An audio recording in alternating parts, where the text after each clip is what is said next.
Today we're going to talk about a way to model out changes to your financial picture very quickly so that you can evaluate future decisions. And we're going to do that using a Google spreadsheet that you can get for free. We're going to give you a way to change one number and see how that number impacts your entire financial future. So for example, if you wanted to change the amount that you're paying toward your credit card, or if you wanted to change your apartment and live someplace with a different rent amount, or say you wanted to kick out your roommate and try and live on your own. Puppets don't pay rent, but real boys do. You're being evicted. Yes, sir. Or get a different car, those types of things. We'll talk about making one change in a spreadsheet that lets you see the impact of that decision over time for the next 2 years, and if you want, for years or even decades after that. You're going to walk away with a Google Sheet that you can use for free. You've got a Gmail address, no cost to you. You'll be able to take that, personalize it, and use it for as long as you want in the future. And on top of that, even though we're going to build it together, I will give you a link by the end of this video that lets you download the one that we're going to create together. And that way you can use that as a template. You can check your work, or you can just go faster if you already know what you're doing in Sheets and you don't need to plug in the formulas yourself and you just want to take off and use this. Now, if you're new here, welcome. You can call me E. And here on my Sheetkeeper channel, we talk about using a Google spreadsheet to model out your entire financial future longitudinally with an at-a-glance view so that you can quickly make smart financial decisions and see how they're going to impact your future. So you can do things like pay off debt, save money, or just plan for the future. Elephant in the room, I'm wearing a beekeeper hat. I'm not a beekeeper. It may seem like I'm hiding from you, but really, with this kind of anonymity, it gives me more ability to be transparent with you and to talk about my own financial history. I'm not trying to get YouTube famous here. I can't see you, you can't see me, so it's fair. Quick disclaimer, I'm not a financial advisor. I won't be giving financial, investment, tax, or legal advice. I'm just sharing a tool and a process that I personally used for over 20 years now to first help me get out of debt and then later plan for the future. So I could do things like buy a house or buy a bigger house or get a car, get married, retire, all of that. Everyone's situation is different. So your numbers won't look exactly like these or exactly like mine. So things like interest rates, rates of return, expenses, and projections should come from you. Always do your own research or talk to a licensed professional if you're going to make a big financial decision. So starting with the end in mind, here's the spreadsheet that we're going to work with today. Now, I will give you this spreadsheet during today's chat, and you can use this, but it's so important that you build this yourself because you want it to be yours, and you want to be able to customize it. So you need to know the formulas. This is the second episode of the series, and in the first episode, we spent an entire hour going through this formula by formula so that you can build it yourself. And what I'm going to give you are a couple of links. One, if you go back to the first episode, you can start there, you can build it yourself, or you can start with the sheet that we had at the end of the first episode. And then by the end of this episode, we'll have a modified sheet and you'll be able to download that too. I'll show you how to do it. So with that said, let's get into today's episode and let's talk about some different scenarios and using this sheet to model those out and see what happens in the future.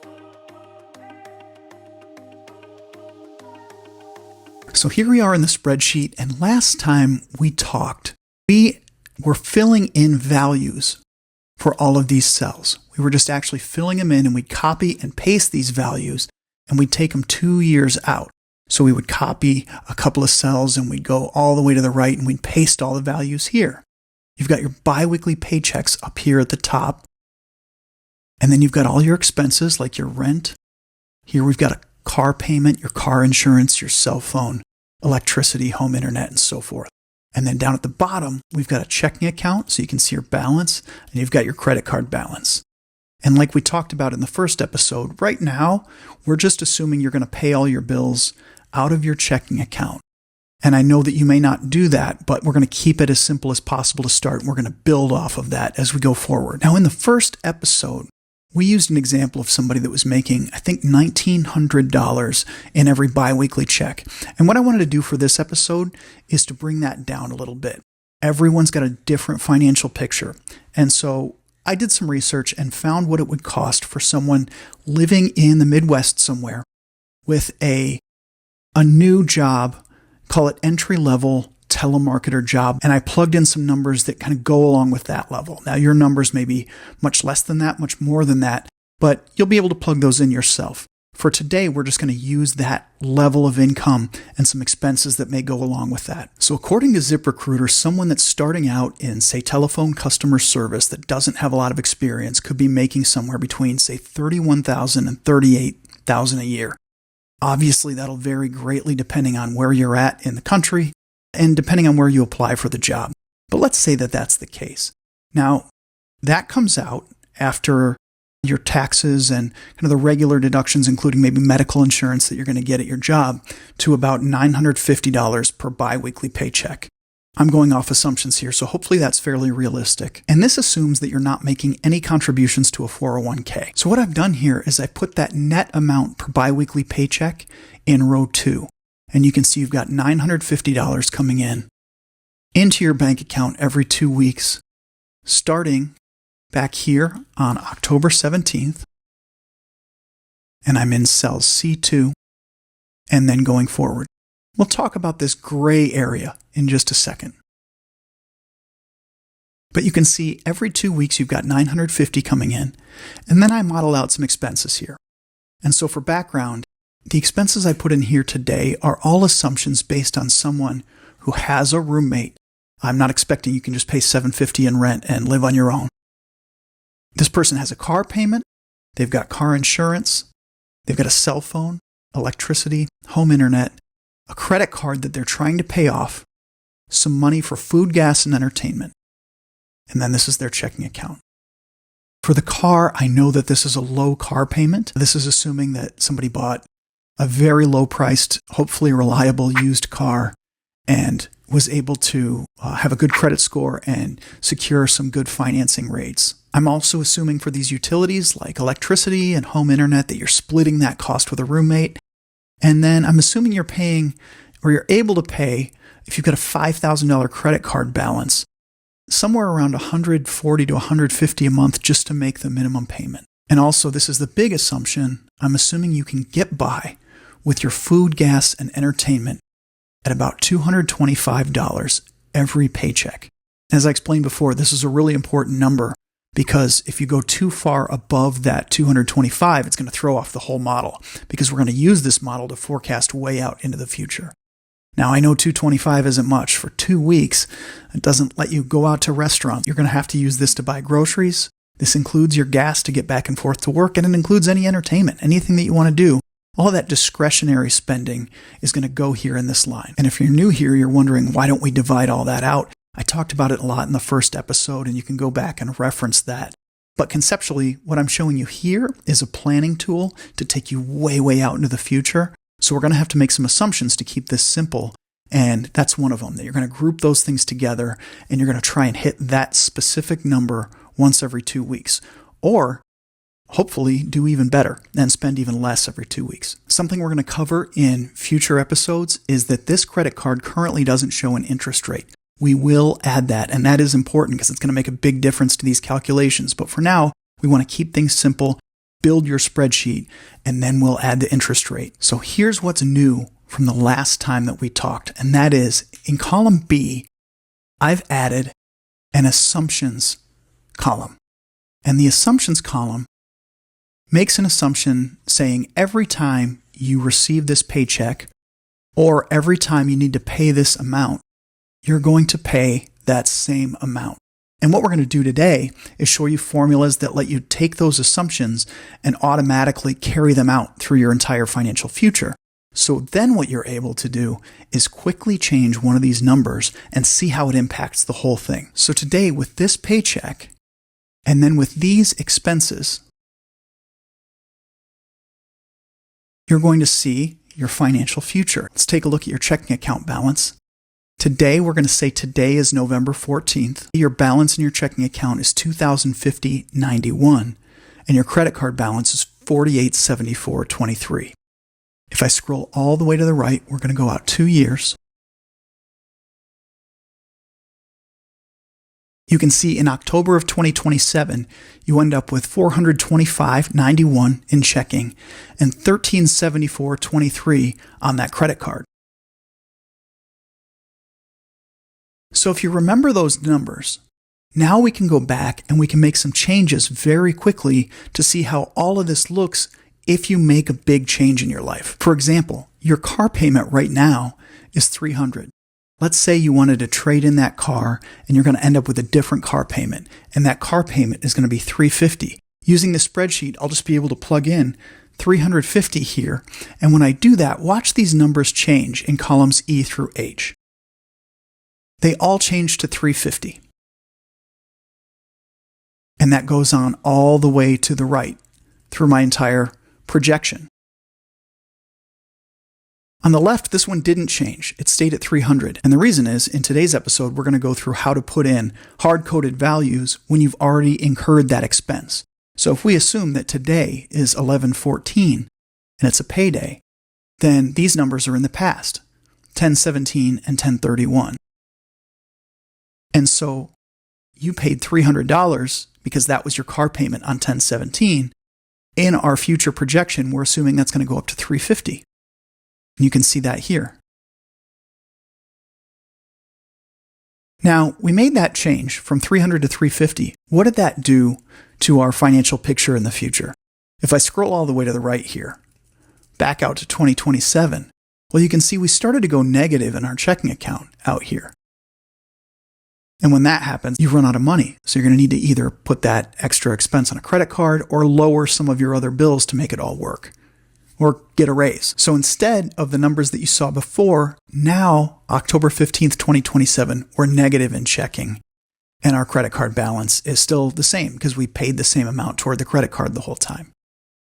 So that's just one example, but what it tells us is you don't want to get that more expensive car, because if you do, you're not going to be able to afford it down the line.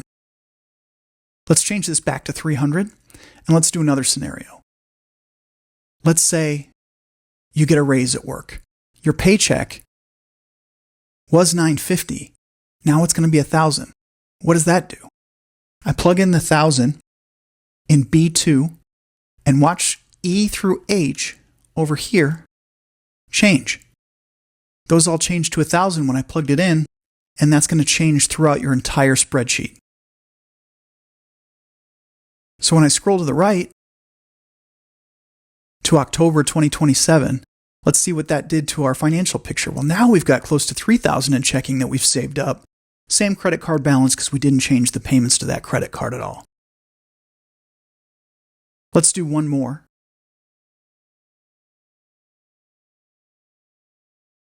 Now that we're making a little bit more money, what if we took that extra $50 that we make per paycheck and we apply it to the credit card? So instead of applying $70 bi-weekly to that credit card, we're going to apply $120. So let me put in $120 here. When I hit enter, watch the numbers to the right change. There we go. And all of these numbers changed as well. So our checking account, when we get all the way out to October 2027, well, now we're back to only $425 in checking, but here's something neat. We paid off the debt at some point. It looks like back here, I'm scrolling to the left, right here in June of 2027, because we added that extra payment to the credit card, we ended up paying off the debt. So by taking the full amount that you get in each paycheck that came from that raise and applying it to the credit card, you were able to pay off the debt, whereas you wouldn't have been able to before. Once again, because I have to say it, I know we have to add an interest rate, and we will. Okay, so let's go start with the spreadsheet that we made and finished with at the end of episode 1. And we're going to modify that to create the one that we have today so that you can see how to do some of these things. Okay, so this should look familiar. We're back to the spreadsheet that we started with at the end of episode 1. And again, you can download this. I'll have links to that. Here are all the values that we copied and pasted in the first episode. $1,900 for your paycheck, $1,000 for your rent, and so forth. So the first thing I'm going to do to make this look more like what we were just working with is I'm going to add assumptions as the column header in B1. And let's center this just so it looks better. There's some formatting buttons up here at the top. And I'm going to click Center Align. Now I'm going to add our new assumptions into column B. So for the paycheck, we had $1,000. For the rent, we had $750. For the car payment, $300. $125 for car insurance. $85 for our cell phone. For electricity, we had $75. And then before we add others, I want to show you one that we didn't have before. And here's how to add an additional expense right into the spreadsheet. We didn't have home internet before, so let's add home internet in. To do that, I'm just going to right-click below electricity. Now you can put this wherever you want between, say, rows 3 and row 17, but I'll group it up here, kind of group it with utilities. I'm going to right-click row 11 and say insert one row above. And there you go, it inserted a row for us. And so in A11, I'm going to put home internet. And then over here, I'm going to give that a value of 40, assuming you split this with a roommate. Now, one thing I want you to note here is that we just inserted a row, and we want to make sure our formula that gets us to the checking account balance is still correct. So let's double-click in D19, and I can see that formula and see this turquoise or teal kind of box. You can see that's outlining everything in the sum formula. So look at that. When we inserted the row up here, Google Sheets automatically knew we wanted to include that in this calculation. So it checks out. It's including the home internet. The credit card, we decided we wanted to pay. We were paying $120 toward this by the end of our last conversation. Discretionary, we were assuming $225. So food, gas, and entertainment. And then irregular expected expenses, remember that's just for something that you expect to hit maybe once or twice a year, maybe once every couple of years, just way down the road, and you're setting aside some money here for that. So we're not going to put anything in that. Okay, so here's the main content for today.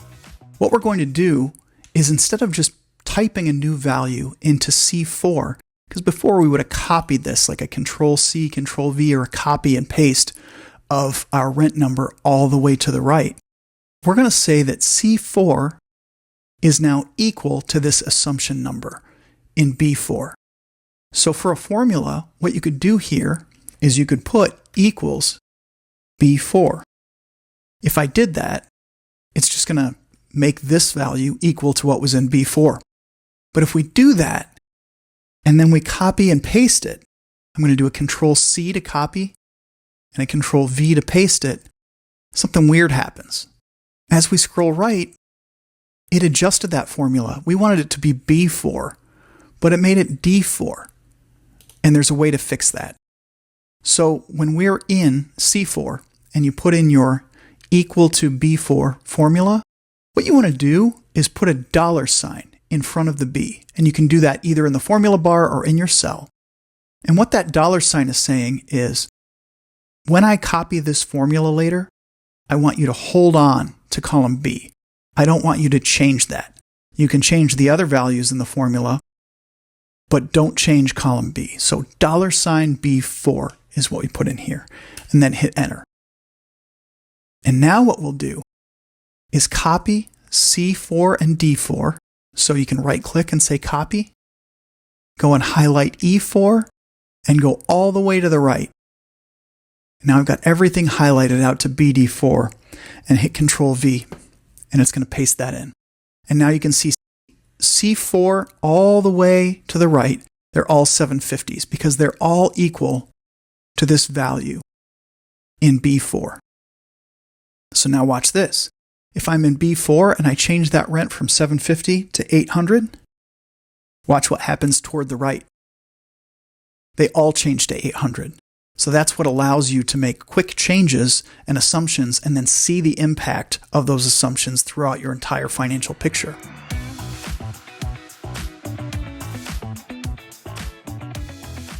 So let's change this back to 750. We're going to copy that formula in C4. So I'm going to go to C4 and hit Control-C. And I'm going to paste it in by hitting Control or Command-V for each of the values that we have below. So I did it for car payment, and look, it copied the whole formula. It didn't just copy the number. Now we've got the same formula in C6 that looks like the formula in C4. I'm going to copy, I'm going to paste it into our car insurance line, I'll paste it into our credit card line. I'll paste it into our discretionary line. And look at that. So now all of these values, here, here, here, and here, are equal to the assumptions. And I'm going to do the same thing. I'll copy the rent, Control C. I'm going to paste it in here too, in D8. I'll paste it here in D10. Do the same thing for D31. Do the same thing for D13. For D15. And now we have 2 pay periods. And I'm going to do the same thing for the paychecks. For C2, I'll copy this in. And D2, I'll copy it in. So now for 2 pay periods, the 17th and the 31st, I've got these formulas. And they're all reflecting the assumptions here on the left. We don't need to change anything down here because these are all formula based already. So now what I'm going to do is I'm going to highlight C2 and D2 and all of these rows below. I'm going to copy that and I'm going to paste that from E18 all the way right out to BD. I'll hit Control V and look at that. For 2 years now, each of our cells contains a formula instead of containing a value. And that formula directs this cell to display what's way back in our assumptions. One thing you might have noticed is our formatting isn't right in column B. We don't have that comma or the decimal places. And so I'll teach you how to copy and paste formatting only without changing anything else in the cell. If I highlight C2 down to C18, copy just like I always would, and then highlight B2 down to B18, I can right-click, go to Paste Special, and Format Only. When I do that, see now we've got our comma and our decimal places in B2 down through B18, so it looks more consistent.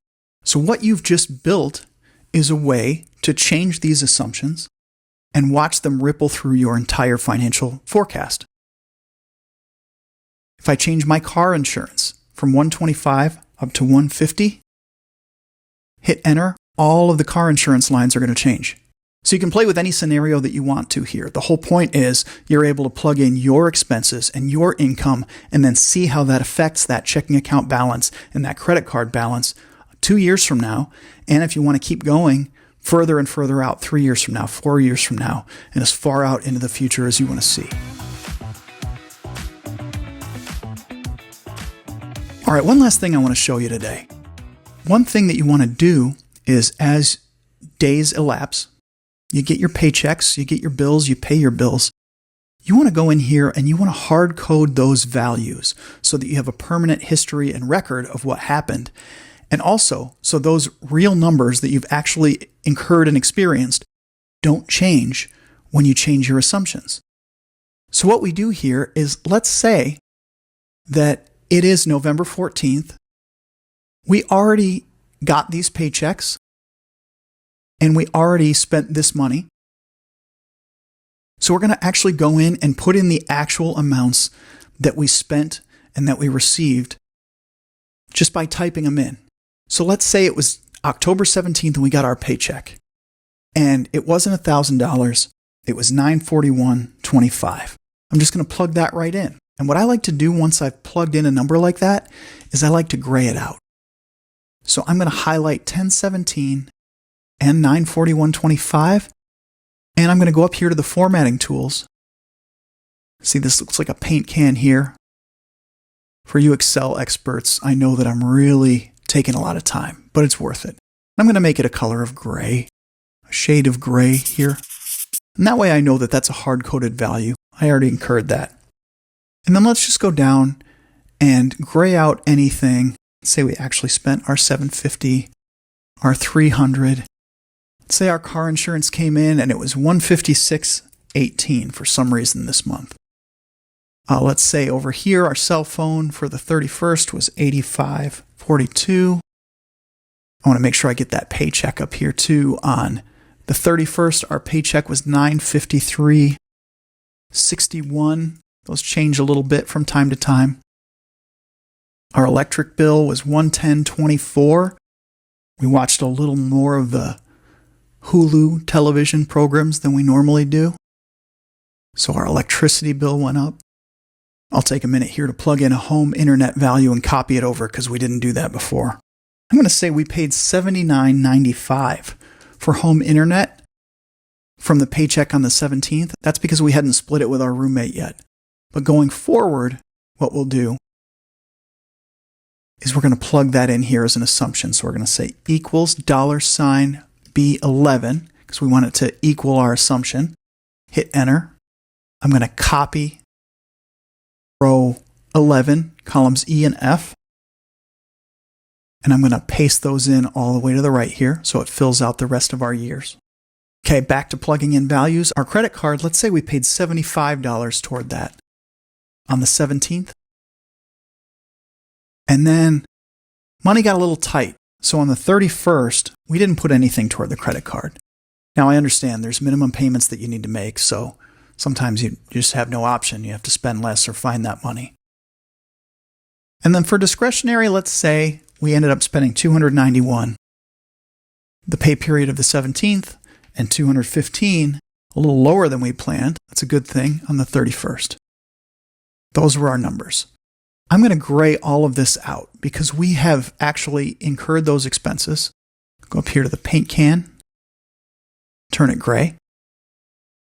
And the other thing that I like to do is put in the actual balances from our accounts for those dates. So it's 10/17. The actual balance of my checking account after all this happened was 1121.45. And it's going to happen to all of us. There's going to be random expenses that hit. There's going to be things that just cause this to not go exactly to plan. And so that's why we hard code these values. It gives us a record of what happened, and it gives us a new starting point. So the formulas take over from an actual starting point and project out from there. So we had an actual balance of 1121.45 here. I'm going to turn that gray.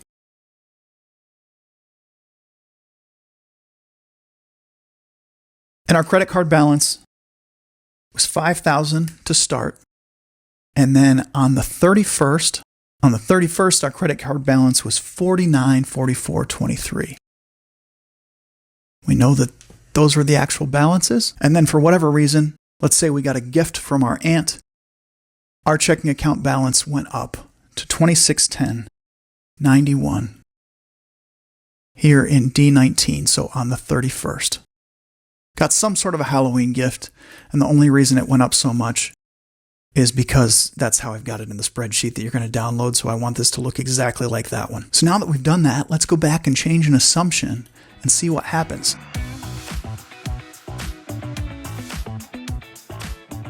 Let's look at B8, our cell phone. $85 is what our assumption is. So if I look at F8 and future paychecks, it's always $85. But it was $85.42 October 31st. Now if I change this to 90, say Cricket Wireless called and they say that your bill's going up.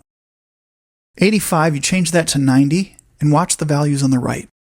Those all change to 90. But the one that didn't is the one that you hard-coded in. That's still $85.42 because you actually typed the number and you don't have a formula there anymore. So you can imagine in the future, as time progresses, you'll have more and more grayed out columns, and that will be establishing your financial history. You can look back and see how much you paid toward each bill. You can look back and see if you had a big discretionary pay period for some reason, you had more expenses hit than you projected. If you got a gift for some reason and your checking account went up, you've got that as well. And in the future, we'll talk about how to put some notes in here so you can remember specifics. And that's it for today. We still have a lot more to do. I want to add an interest rate for that credit card. We're going to do that. I want to add a savings account here too, so you can start to put some money away there instead of just leaving it in checking. I want to get the dates right because right now we're still assuming that you're paid bi-weekly and the expenses just flow that way, and we all know they don't flow perfectly that way. So we're going to change that in the future. That way your bills are going to perfectly align with the paycheck that they come out of. For now, you're going to need to just do a little manual shifting when that happens. And then we're going to get even more and more advanced. We're going to add investments here. We're going to add the value of your car so you can see it depreciating over time if you own it. We can add a mortgage. We can add a home. We can add a 401k, health savings account, all sorts of things. But for now, I want you to build this from the ground up so that you get a real sense of how it works. And then you can go in and modify it and adjust it in any way that you want to make this really fit your financial picture, and then do your own projections and see what your financial future is going to look like. Remember, I'll put links all over the place so that you can download the spreadsheet that we started with today, and you can also download the spreadsheet that we ended with today, and you can double check your formulas and your work. From this fake beekeeper to you, thank you so much for spending some more time with me. I'm thankful you were here. I have so much more to show you, and if you're interested in taking the next step and you feel ready to do that, click on the link for the next episode so that we can talk about adding that interest rate for your credit card and seeing how different interest rates affect that credit card balance over time. See you in the next one.